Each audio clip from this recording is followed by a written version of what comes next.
Jordan's 7th exercise Eager focuses on training armies to work together during international joint operations.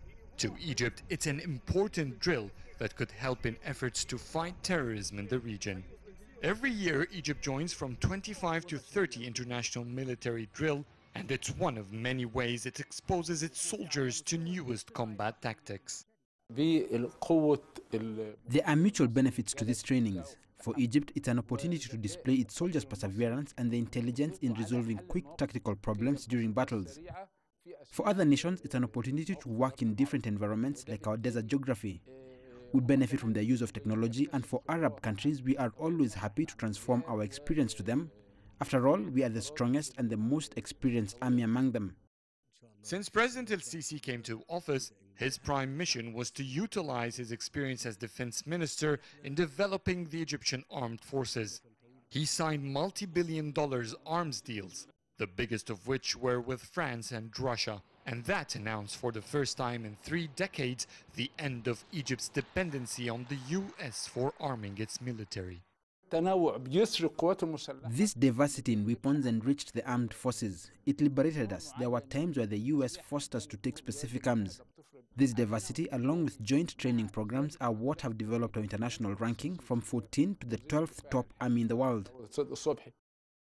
Global military ranking is not usually very precise. They depend mainly on the number of arms a country owns, rather than the efficiency of these heavy artilleries.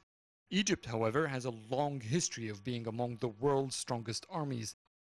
And after el-Sisi signed deals to bring 2 German 209 submarines, French helicopter carriers, the Mistrals, and frigates, the Egyptian Navy's rank has become stronger than the overall evaluation of the country. Global Firepowers estimates that Egypt's Navy fleet is the 6th biggest in the world, with 319 war pieces.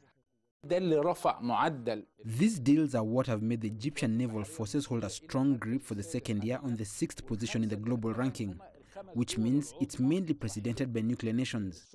In other terms, Egypt is the strongest non-nuclear navy in that aspect. We now have a navy fleet capable of defending our interests in the Mediterranean and in the Red Sea up until Bab al-Mandab Strait. To rebuild the Egyptian army that fast is seen here in Egypt as one of President el-Sisi's greatest achievements in his few years in power. The question of how Egypt, with its struggling economy, will pay for these arms expenses stands with no clear answer. But for a country surrounded with regional threats and daily attempts to breach its borders with Libya and Gaza, its army must be well prepared. Adel Mahroui, CGTN, Cairo.